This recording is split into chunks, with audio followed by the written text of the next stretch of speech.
السلام علیکم ورحمۃ اللہ وبرکاتہ۔ بسم اللہ الرحمن الرحیم۔ آپ تمام مصلیان اکرام کا آج کے ہمارے اس سوال و جواب کے سیشن میں استقبال کرتا ہوں۔ آج ہم نے جو سوالات لیے ہیں وہ انتہائی اہم اور موقع اور مناسبت کے اعتبار سے ہیں۔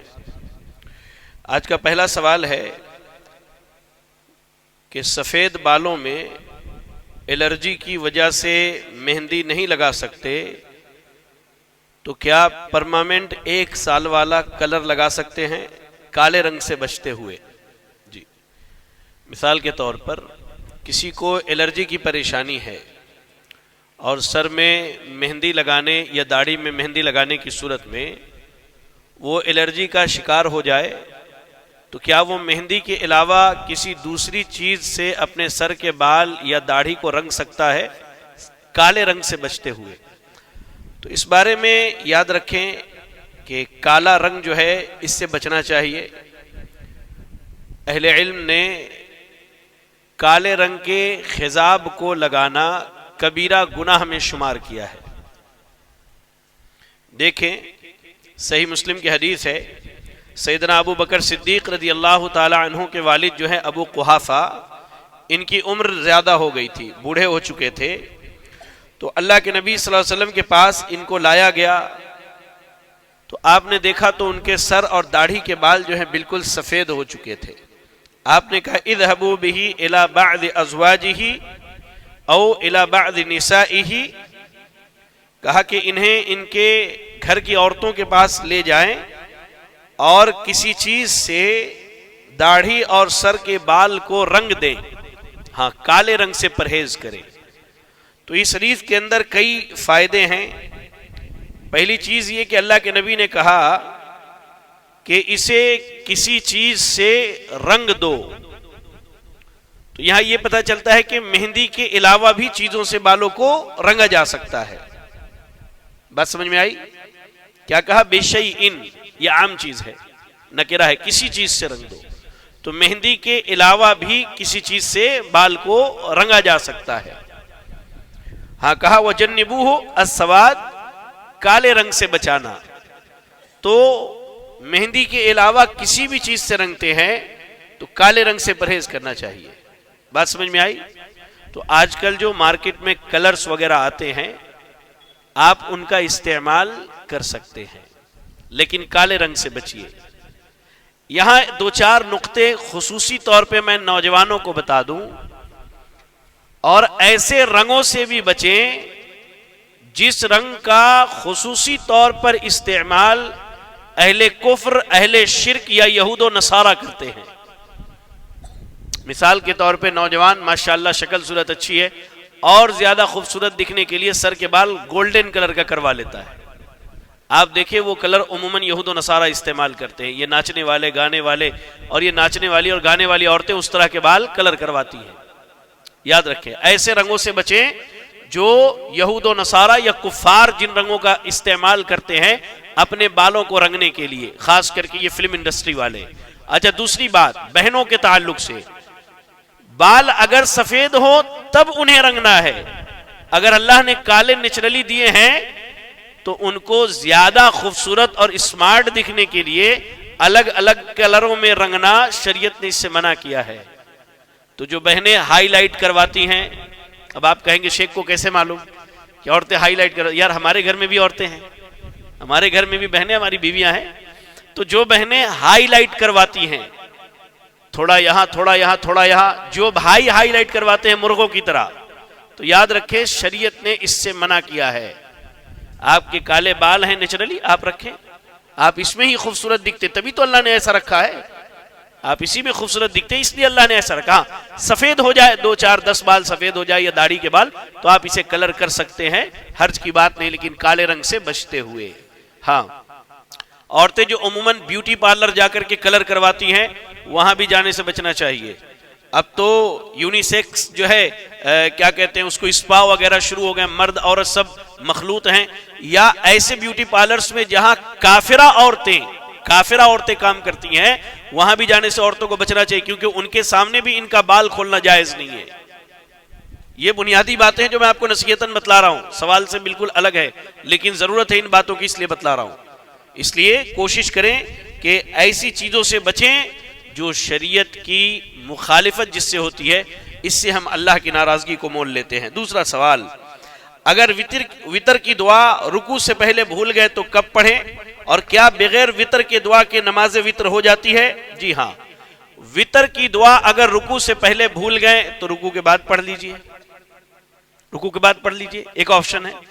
اور رکوع کے بعد بھی پڑھنا بھول گئے تو بغیر وطر کے دعا کے وطر کی نماز ہو جاتی ہے، اس میں کوئی حرج کی بات نہیں ہے، بغیر وطر کی دعا کے وطر کی نماز ہو جاتی ہے۔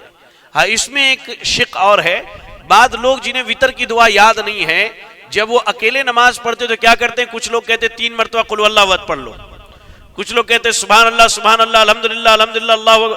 یاد رکھیں، وطر کی دعا یاد نہیں ہے تو اس کی جگہ دوسری دعا پڑھنے کی شریعت میں کوئی دلیل نہیں ہے، اس کی جگہ دوسری دعا پڑھنے کی کوئی دلیل نہیں ہے۔ تو آپ نے کیا کرنا ہے، بغیر وطر کے دعا کے وطر کی نماز پڑھنی ہے، لیکن یاد رکھیں دعا یاد کرنے کی کوشش بھی کرنی ہے ساتھ ساتھ، ہاں، اس کو عادت نہ بنائیں۔ چلیں، تیسرا اور اہم سوال یہ ہے کہ کیا زکوٰۃ کے پیسے مکاتب و مدارس کو دیے جا سکتے ہیں؟ تو پہلے آپ قرآن مجید کی ایک آیت سنیے، سورۃ التوبہ آیت نمبر 60۔ وعدہ کریں کہ وقت ملنے پر اس آیت کا ترجمہ اور تفسیر گھر پہ ضرور دیکھیں گے انشاءاللہ۔ سورۃ التوبہ آیت نمبر 60، کیا کہتے ہیں گجراتی میں 60 کو؟ ہاں 60، سورۃ التوبہ آیت نمبر 60، یہ آپ گھر جا کر کے ضرور دیکھیے۔ اللہ نے کہا انما الصدقات للفقراء والمساکین والعاملین علیہا والمؤلفۃ قلوبہم وفی الرقاب والغارمین وفی سبیل اللہ وابن السبیل فریضۃ من اللہ واللہ علیم حکیم۔ اللہ نے کہا زکوٰۃ کا مال فقیروں کے لیے ہے، زکوٰۃ کا مال مسکینوں کے لیے ہے، زکوٰۃ کا مال ان لوگوں کے لیے ہے جو زکوٰۃ پر کام کرنے والے ہیں، زکوٰۃ کا مال دلوں کو اطمینان و سکون پہنچانے کے لیے ہے، زکوٰۃ کا مال قیدیوں کو آزاد کروانے کے لیے ہے، زکوٰۃ کا مال قرض کی ادائیگی کے لیے ہے، زکوٰۃ کا مال فی سبیل اللہ ہے، اور زکوٰۃ کا مال مسافر کے لیے ہے۔ یہ 8 جگہیں ہیں جہاں آپ زکوٰۃ کا مال دے سکتے ہیں، یہ سمجھ لیجیے آپ، یہ 8 جگہیں ہیں۔ ہمارے یہاں کیا ہوتا ہے، مدرسے کی عمارت بنانی ہے تو زکوٰۃ کا مال دیجیے، مسجد کی عمارت بنانی ہے تو زکوٰۃ کا مال دیجیے، اسلامک سینٹر کے لیے زمین خریدنی ہے تو زکوٰۃ کا مال دیجیے۔ ان تمام چیزوں میں زکوٰۃ کا مال دینا جائز نہیں ہے، زمین خریدنے کے لیے، مسجد کے لیے یا مدرسے کے لیے، یا مدرسے کی عمارت کی تعمیر کے لیے، بلڈنگوں کو بنانے کے لیے نہیں۔ زکوٰۃ کا مال آپ مدرسے میں دے سکتے، اس کی ایک صورت ہے، یہ آپ سمجھ لیجئے، ایسا مدرسہ جہاں یتیم، فقیر اور مسکین بچے پڑھتے ہوں۔ ہاں، اب اگر مکس اپ ہے، کچھ یتیم بچے بھی اور کچھ ماشاءاللہ مالدار بھی ہیں، تو آپ وہاں دیجئے، تو اس صورت میں دیجئے کہ مدرسے والوں کو تاکید کر دیجئے کہ ہمارے اس مال کا خرچ جو ہے کس پر کریں، یتیموں پر، مسکینوں پر، محتاجوں پر، ضرورت مندوں پر کریں۔ اور اس کی بہترین سولوشن علماء بیان کرتے ہیں کہ ہر یتیم بچے کا بینک اکاؤنٹ ہو، آپ زکوٰۃ کا مال اس کے اکاؤنٹ پر ڈال دیجئے، اس کی ضروریات کے مطابق مدرسے والے مال نکالیں اور اس کے اوپر خرچ کریں۔ بات سمجھ میں آئی؟ ہاں، تو زکوٰۃ کا مال فقیر، مسکین، محتاج۔ اب دیکھیے سماج میں کیا ہوتا ہے کہ ہم زکوٰۃ تو ڈھنگ سے نکالتے نہیں ہیں، سیدھی سی بات ہے۔ اگر واقعی میں آپ کو کہوں، ابھی تقریباً 4-5 سال سے میں یہاں مسلسل آ رہا ہوں، اتنے دنوں میں اتنا تو سمجھا ہوں کہ نڈیاڈ میں لوگوں کے پاس اتنا پیسہ ہے کہ اگر ڈھنگ سے زکوٰۃ نکال دیجئے تو نڈیاڈ میں ایک مسلمان محتاج نہیں رہے گا۔